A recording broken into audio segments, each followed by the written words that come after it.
വെളുപ്പിന് 3 മണിക്കുള്ള ഒരു കാഴ്ചയാണ് നിങ്ങൾ ഈ കാണുന്നത്.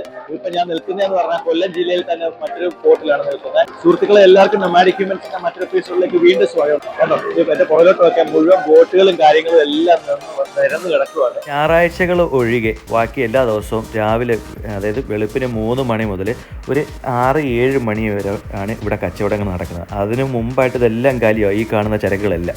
നമ്മൾ ഇതിന് മുമ്പ് ആ കാണുന്ന വെട്ടം ഒരു വേറൊരു മാർക്കറ്റ്, അത് നീണ്ടകര മാർക്കറ്റ്. ആ നീണ്ടകര മാർക്കറ്റിൽ നമ്മൾ വന്നിട്ടുണ്ട്. പക്ഷേ അതിന് ഓപ്പോസിറ്റായിട്ടുള്ള ഇതാണ് ശക്തികുളങ്ങര മാർക്കറ്റ്. ഇതിൻ്റെ പേര് മുമ്പേ ഞാൻ പറയാൻ മറന്നു. ഈ മാർക്കറ്റിൻ്റെ പേരാണ് ശക്തികുളങ്ങര മാർക്കറ്റ്. അപ്പോൾ ഇതും നീണ്ടകര മാർക്കറ്റും തമ്മിലുള്ള ഡിഫറൻസ് എന്ന് പറഞ്ഞാൽ ആ കാണുന്ന ഒരു ബ്രിഡ്ജ്, ഇവിടുന്ന് തുടങ്ങി ബ്രിഡ്ജ് അവിടെ ചെന്ന് ഇറങ്ങും. ഈ ബ്രിഡ്ജ് മാത്രമാണ് ഈ രണ്ട് മാർക്കറ്റിനെ സെപ്പറേറ്റ് ചെയ്യുന്നത്. ഈ കാണുന്ന ശക്തികുളങ്ങര ഹാർബർ എന്ന് പറഞ്ഞു കഴിഞ്ഞാൽ 1981 കമ്മീഷൻ ചെയ്തതാണ്. അതായത് ഇതായിരുന്നു യഥാർത്ഥത്തിൽ നോർവിയൻ പ്ലാനിൽ കമ്മീഷൻ ചെയ്യേണ്ട ഹാർബർ.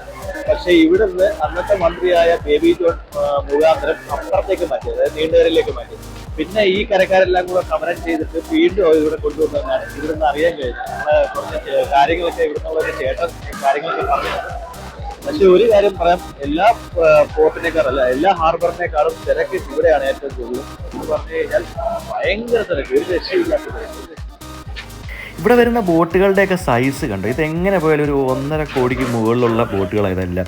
അപ്പോൾ അതിനകത്ത് ഒരുപാട് സ്ഥലങ്ങളും കാണും. കണ്ടോ, അതിനകത്ത് നിന്ന് പിടിച്ച കുറച്ച് നല്ല ക്യാച്ചുകളാണ് ബറാക്കുട, പിന്നെ ട്യൂണ, പിന്നെ അതേ കണക്ക് നമ്മുടെ ഈ ഞണ്ടുകളൊക്കെ എന്ന് പറഞ്ഞാൽ മല പോലെ ആയിട്ടേക്കുന്നത്. ഇതൊക്കെ കാണുമ്പോൾ തന്നെ ജീവിതത്തിൽ ആദ്യമായിട്ട് ഇത്രയും കാണുന്നത്. ഈ കൊഞ്ചികൾ കണ്ടോ, ഒരു കൂട്ടം കൊഞ്ചികളൊക്കെ, അത് ഇഷ്ടം പോലെ ഉണ്ട് ഇതേ കണക്ക്. ഇത് ഏതോ പഴകിയ ബോട്ടെന്ന് പറഞ്ഞാൽ കുറച്ച് അല്പം പ്രായമുള്ള ബോട്ടാണ്. കാരണം ഈ പുതിയ ബോട്ടൊക്കെയാണെന്ന് പറഞ്ഞാൽ വലിയ സൈസാണ്. ഇതപ്പോൾ ഒരു കുഞ്ഞ് സൈസ് ബോട്ട്. ഇതിനകത്ത് നിറച്ച് തെരണ്ടിയാണ് കിട്ടിയേക്കുന്നത്. അപ്പോൾ ഇത് അങ്ങോട്ട് മാറ്റിയിട്ട് തെരണ്ടി ഇവിടുന്ന് എടുത്തതേണ്ട ഇവിടെയാണ് ലോഡ് ചെയ്ത് വെക്കുന്നത്, ഈ ഷെഡിലേക്ക്. നല്ല കൊഞ്ചൊക്കെ ഇരിക്കും, നല്ല ചുമന്ന ഇഷ്ടം പോലെ ഉണ്ട്. എൻ്റെ പൊന്നെ, ഈ ഒരു ഒറ്റ ഷെഡിലെ തിരക്കായി കാണുന്നത്. അതേ കണക്കൊരു 3-4 ഷെഡ് വേറെയുണ്ട്. പിന്നെ ഇതിപ്പം കിട്ടിയ മീനുകളാണ്, അതായത് മിക്സഡ് മീനുകൾ, ആരോ ലേലം പിടിച്ചിട്ടേക്കുന്നത്. പിന്നെ ഇതാണ് ലെതർ ജാക്കറ്റ് എന്നാണ് ഇതിൻ്റെ പേര്. ഞാനിപ്പോൾ ആദ്യമായിട്ടാണ് ഈ മീനിൻ്റെ പേര് ഇവിടെ വന്നപ്പോഴാണ് കേൾക്കുന്നത്, ലെതർ ജാക്കറ്റ് എന്ന്. കാര്യം എന്തെന്ന് പറഞ്ഞാൽ ഇത് ജാക്കറ്റ് ഊരിയെടുക്കുന്നതാണെങ്കിൽ ഊരിയെടുക്കുക എന്നുള്ളതാണ് ഈ പേര് വീണ. പിന്നെ നമുക്ക് ലോബ്സ്റ്റർ കാണാം, ഇറക്കോ ഇത് ലേലം വിളിക്കാൻ വെച്ചേക്കുന്ന ലോബ്സ്റ്റർ. പിന്നെ അതേ കണക്ക് മുമ്പേ പറഞ്ഞ കണക്ക് താണ്ട സ്റ്റിംഗ് ഉണ്ട്, ഇത് റെഡിയാക്കി വെച്ചേക്കോ. പിന്നെ വലിയൊരു ട്യൂണ, ഇത് സൂപ്പറാണ്, പിടിച്ചിട്ടേക്കുന്നത്, നല്ല വില കിട്ടുമായിരിക്കും. പിന്നെ ഇതിൻ്റെ പേര് എനിക്ക് അറിയത്തില്ല എന്തുവാണ്. നമ്മൾ ഉണ്ണിമേരി എന്നൊക്കെ ഇപ്പോൾ ഉണ്ണിമേരി അല്ല, പക്ഷേ ഇതിൻ്റെ പേര് ഞാൻ ചോദിക്കാനും മറന്നുപോയി. അപ്പോൾ ഇതിൻ്റെ പേരറിയാവുന്നവരൊന്ന് കമൻറ്റ് ചെയ്യണേ. പിന്നെ അപ്പുറത്തേക്കെന്ന് വെച്ചാൽ ഈ ബറാക്കുട, അതായത് ചീലാവ്, പിന്നെ അതുകൊണ്ട് അപ്പുറം കുറച്ച് ട്യൂണയൊക്കെ വെച്ചേക്കുന്നത്. പിന്നെ ഇതാണെങ്കിൽ കൊഞ്ചുകൾ ഇഷ്ടം പോലെയാണ് ഇവിടെ കൊഞ്ചുകൾ കിട്ടിയിരിക്കുന്നത്, അതായത് മല പോലെ കിടക്കുക. ഇതിൻ്റെ സെറ്റപ്പ് എനിക്ക് മനസ്സിലാവുന്നില്ല. ഇത് ഏതോ വലിയ ബോട്ടിൽ നിന്ന് പിടിച്ച് ആ ബോട്ടിലെ ജോലിക്കാരാണ് ഈ ഇരുന്ന് കൊട്ടയിലാക്കുന്നത്. എന്നിട്ട് കയറ്റുമതിക്ക് വേണ്ടി കൂടുതലും കയറ്റുമതിക്കാണ്. ലോക്കൽ മാർക്കറ്റിലും പോകും അല്ലേ? കിലോയ്ക്ക് 230-250 റേറ്റ്. ഒരു കിലോയ്ക്ക് അല്ലേ? വെളിയിലാണോ ഇവിടെ? ഡിപ്പെൻഡ് ചെയ്യല്ലേ? ഹോട്ടലിലേക്ക് ടൂറിസ്റ്റ് സീസൺ അല്ലേ, ഹോട്ടലിലേക്കൊക്കെ പോകും. ഇത് ഹോട്ടലിലേക്ക് റിസോർട്ടുകളില്ലേ, അവിടെ ഈ വലിയ കൊഞ്ച് എല്ലാം പോകുന്ന. അപ്പം മച്ചന്മാരെ, ഞാനിപ്പോൾ വന്നിരിക്കുന്ന 2ാമത്തെ ഷെഡിലാണ്. അതായത് ആദ്യത്തെ ഷെഡിൽ നിന്ന് എല്ലാം കണ്ടു കഴിഞ്ഞു. പിന്നെ ഇങ്ങോട്ട് പോരുന്നു. ഇവിടെ വന്നപ്പോൾ വേറെ കാഴ്ചകളാണ്. കാരണം എന്ന് പറഞ്ഞു കഴിഞ്ഞാൽ ഇവിടെ നമുക്ക് കാണാൻ കഴിയുന്നതെന്ന് പറഞ്ഞാൽ പുതിയ ബോട്ടുകളിൽ നിന്നും ഇറക്കി വെച്ചേക്കുന്ന സ്ക്വിഡ്സ്, അതായത് കണവ, പിന്നെ ഒക്ടോപ്പസ്, അങ്ങനെയുള്ള കാര്യങ്ങളൊക്കെ. പിന്നെ കട്ടിൽ ഫിഷ്. ഇവിടെ എന്താ പറയുന്നത്, ഈ കാണുന്ന കറുപ്പൊക്കെ ഈ ചെരുപ്പിൽ നിന്ന് ഇറങ്ങുന്ന അഴുക്കൊന്നുമല്ല, ഇതിൻ്റെ മഷി പടർന്നിരിക്കുന്നത് ഈ സ്ക്വിഡിൽ നിന്നൊക്കെയുള്ള, അല്ലെങ്കിൽ കട്ടിൽ ഫിഷിൻ്റെയൊക്കെ ഈ മഷിയില്ലേ, അവർക്ക് മഷിയുള്ളുണ്ട്, ഇവിടെ പടരുന്നതാണ്. നമ്മൾ വിചാരിക്കും ഇത് മുഴുവൻ അഴുക്കാന്ന്, എന്നാൽ അതല്ല. അതായത് കണ്ടോ, ഇത് ഒരു ബോട്ടിൽ നിന്ന് കിട്ടിയ ഒക്ടോപ്പസ് ആണ്. അപ്പോൾ ഇഷ്ടംപോലെ ഒക്ടോപ്പസ് കിട്ടിയിട്ടുണ്ട്. അപ്പോൾ ഒരു ബോട്ടിൻ്റെ ആ തൊഴിലാളി, അതിനകത്ത് ഒരുപാട് തൊഴിലാളികളുണ്ട്, അതിലൊരു തൊഴിലാളി ഇതിന് സെഗ്രിഗേറ്റ് ചെയ്യും ഒക്ടോപ്പസും സ്ക്വിഡ്സും അത് കണക്ക് കട്ടിൽ ഫിഷും എല്ലാം.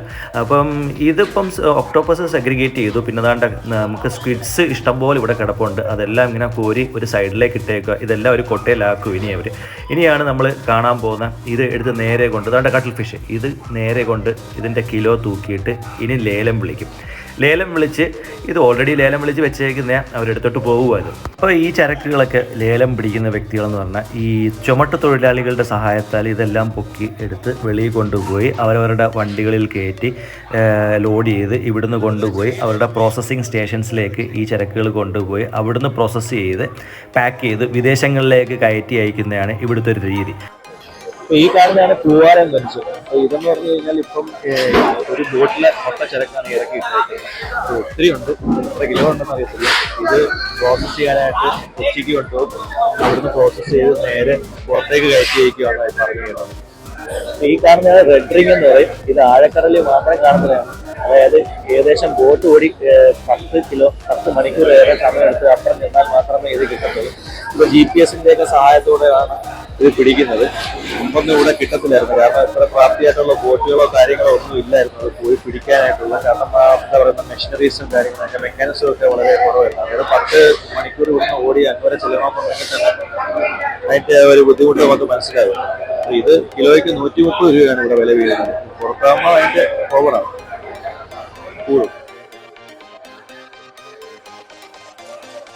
ഇനി നിങ്ങൾ തമ്പനയിലിൽ കണ്ട പോലെ ഇവിടെ എല്ലാത്തിനും വിലക്കുറവാണ്. പക്ഷേ നമുക്ക് വീട്ടിലേക്ക് കറി വെക്കാനായിട്ട് ഇവിടുന്ന് വന്ന് മേടിക്കാനുള്ള വ്യാമോഹവുമായിട്ട് നമ്മളിവിടെ വരണ്ട. കാരണമെന്ന് പറഞ്ഞാൽ ഇവിടെ എല്ലാം കിലോ കണക്കിനാണ് കിട്ടുന്നത്, അല്ലാതെ ചെറിയ ചെറിയ പോർഷൻസ് ആയിട്ട് ഒന്നും ഇവിടുന്ന് കൊടുക്കുന്നില്ല. അപ്പോൾ അത് മാത്രമേ ഉള്ളൂ നമ്മുടെ ഞാൻ കണ്ട ഒരു ഡ്രോബാക്ക്. പക്ഷേ കുഴപ്പമില്ല, ഞാൻ മറ്റ് മാർക്കറ്റുകളെ കുറിച്ചും ഒരുപാട് വീഡിയോസ് ചെയ്തിട്ടുണ്ട്. അത് ഞാൻ ഇടത്തെ സൈഡിൽ ഒരു ലിങ്ക് നിങ്ങൾക്ക് ഇവിടെ കാണാൻ സാധിക്കും. അതിനകത്ത് ക്ലിക്ക് ചെയ്താൽ ഞാനൊരു പ്ലേലിസ്റ്റ് ആയിട്ട് ഇവിടെ എല്ലാം ഉൾക്കൊള്ളിച്ചിട്ടുണ്ട്. അതിലേതെങ്കിലും ഒന്ന് നിങ്ങളുടെ വീട്ടിൽ അടുത്തുള്ള മാർക്കറ്റിലാണെങ്കിൽ ധൈര്യപൂർവ്വം അങ്ങോട്ട് പോയി നിങ്ങൾക്ക് മേടിക്കാം. എല്ലാ ഡീറ്റെയിൽസും ഉൾക്കൊള്ളിച്ചിട്ടുണ്ട്. അപ്പോൾ മച്ചന്മാരെ കൂടുതലൊന്നും പറഞ്ഞ് ഞാൻ നിങ്ങളെ ബോറടിപ്പിക്കാൻ ഉദ്ദേശിക്കുന്നില്ല. ഞാൻ ഈ വീഡിയോ ഇവിടെ വൈൻഡപ്പ് ചെയ്യുകയാണ്. നിങ്ങൾക്ക് ഞാൻ ഈ കാണിക്കുന്ന കണ്ടന്റ് ഇഷ്ടപ്പെട്ടു എന്ന് തന്നെ വിശ്വസിക്കുന്നു. അങ്ങനെയാണെങ്കിൽ തന്നെ നിങ്ങൾ തീർച്ചയായിട്ടും എൻ്റെ ചാനൽ സബ്സ്ക്രൈബ് ചെയ്യുക. പോരാത്തതിന് നിങ്ങളുടെ വാല്യുബിൾസ് ആയിട്ടുള്ള കമൻറ്റ്സ് ഇതിനകത്ത് രേഖപ്പെടുത്തുക. ഒപ്പം നിങ്ങൾ ഈ വീഡിയോ ഷെയർ ചെയ്യുക. അപ്പോൾ പുതിയൊരു വീഡിയോയുമായി കാണുന്നതിന് വരെ bye, signing off. Thank U.